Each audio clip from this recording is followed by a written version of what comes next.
Jerry, hey, congratulations on the Enfield Poltergeist. Hi, Gig. Thanks. Yeah, good to meet you. Hey, it's terrific to meet you too. So, tell us um, what initiated this docuseries for yourself. I can remember these events from when I was a 15-year-old, and the story of a strange events happening in an ordinary North London house hit the front page of the Daily Mirror, which was the biggest selling newspaper in the UK at the time. Um, Unsettled a generation of teenagers about the nature of reality. Um, and I guess, 45 years later, myself and my producer realized that there were these tape recordings that had been made by one of the investigators on this case, Maurice Grosse, the lead investigator. And there were some 250 hours of tape that he'd made in the house in this 18-month period during which these events happened.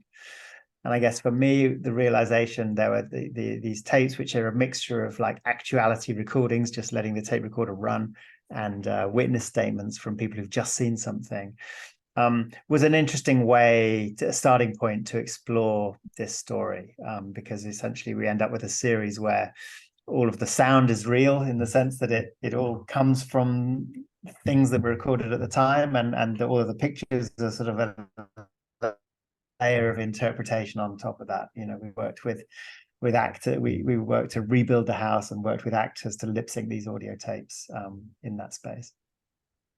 So, how did you basically create the script and reimagine what is going to happen in essence? So we embarked on what turned out to be, a really technical process. We listened to all 200 hours of tapes. We felt there was a kind of progression within it, and both a psychological progression and a progression of these apparently paranormal events. Um, and uh, we then made an audio cut of each episode. Essentially our script was an audio cut of each episode, and then we rebuilt the sets, and then we worked with actors around that audio cut, and then we went back into the edit. So it was a kind of circular process. And what was interesting to me in that process is, like, obviously when you make an audio cut, you're kind of trying to give an audience a lot of information about what's going on, and as soon as you take that into the visual, into the sets, a lot of that information is redundant because they can see it already. um, and audio is incredibly ambiguous, inherently ambiguous. You're always, if you're alone in an empty house and you hear footsteps upstairs, you immediately put pictures to it, but you don't know what the source of that is. Your pictures are kind of imaginative. um, and it felt that that was maybe the way that the modus operandi of the series, that it would take these sounds and interpret them. Now, this documentary docuseries is a lot different from regular documentaries because you could have just went with the standard documentary of professionals and listening to the audio tapes, but you had actors. Tell us the process of in production of with these actors, and was it a challenging thing to do? I think it was really challenging for them. I mean, you're taking away one of the kind of key tools in an actor's arsenal, which is the ability to deliver a line. They've got to mimic the phrasing, the pacing, the breathing of the person who's speaking, and that, I think, is a very different task for an actor, because usually the actor's kind of thinking perhaps about the psychology of the person they're playing and then trying to externalize that, whereas this was kind of working from the sound back inwards to what might they be thinking.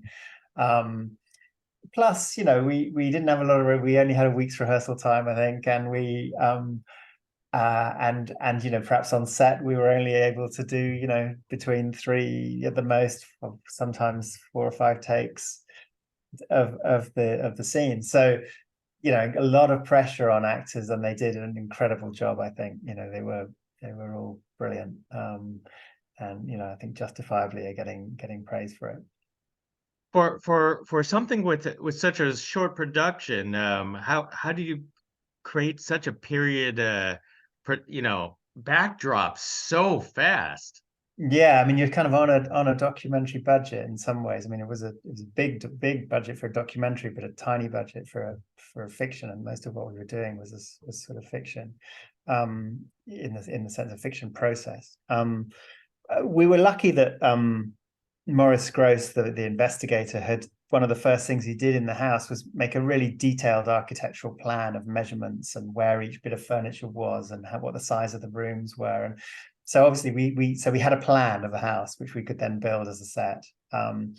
And we had photographs from the Daily Mirror photographer, particularly, who'd gone in and taken a lot of photos. So our production designer was able to kind of go out and source a lot of that kind of 1970s kind of furniture, carpets, wallpaper from different places. Plus, we worked with Janet and Margaret, who are the two girls at the center of the story. And they gave us some things from the house. So and as did Maurice Grosse's son give us some of the things that he'd had. Maurice had hung on to bits of Lego that he'd found that had been thrown around, or marbles.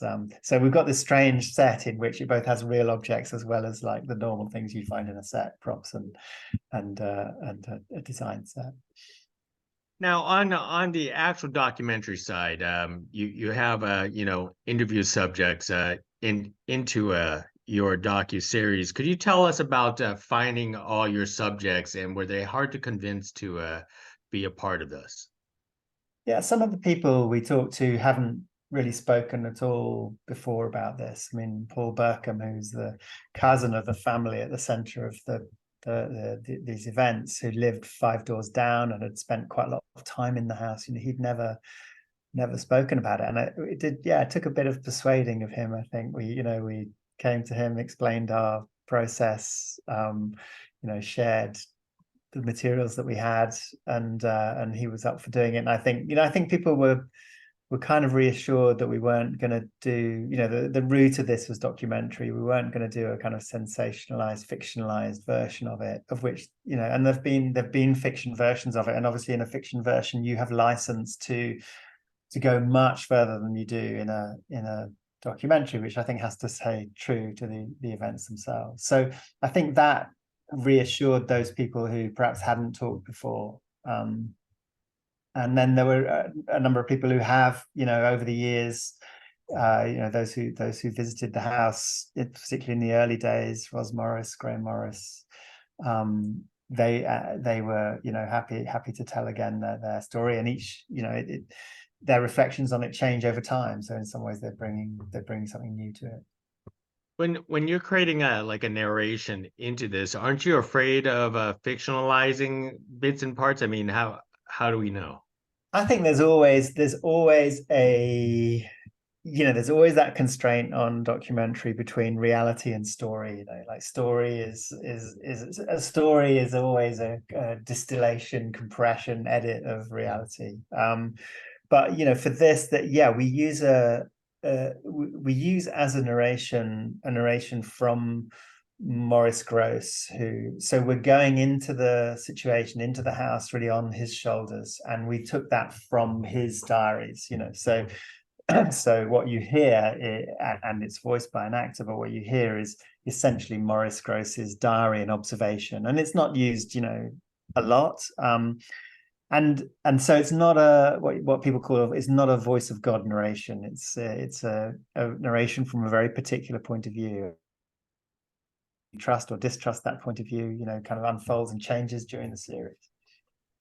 Well, one last thing that I want to cover, Jerry, is that as audiences everywhere have a chance to watch the Enfield Poltergeist, what's the one most important take you hope that we walk away with after watching this docuseries? I think it's a series about the things that are just beyond our perception, like that are just sitting behind us over our shoulders, and the things that we can't quite see and we try to find words for and we tell stories about. I often think, ghosts are a bit like love. If you ask someone kind of, does love exist, they'd probably go, yeah, but they'd find it hard to sort of evidence it in scientific terms, maybe. And the ghosts are of that sort of order. And I think it's a series, hopefully, about belief and about the stories we tell to try and understand something that's hard to understand. Well said, well said. Jerry, hey, thank you very much for carrying this conversation with us about the Enfield Poltergeist. These stories, these investigations are always fascinating to a lot of us. That's why these docuseries are so addicting. Thanks, Kate. Hey, thank you. Bye now. Bye.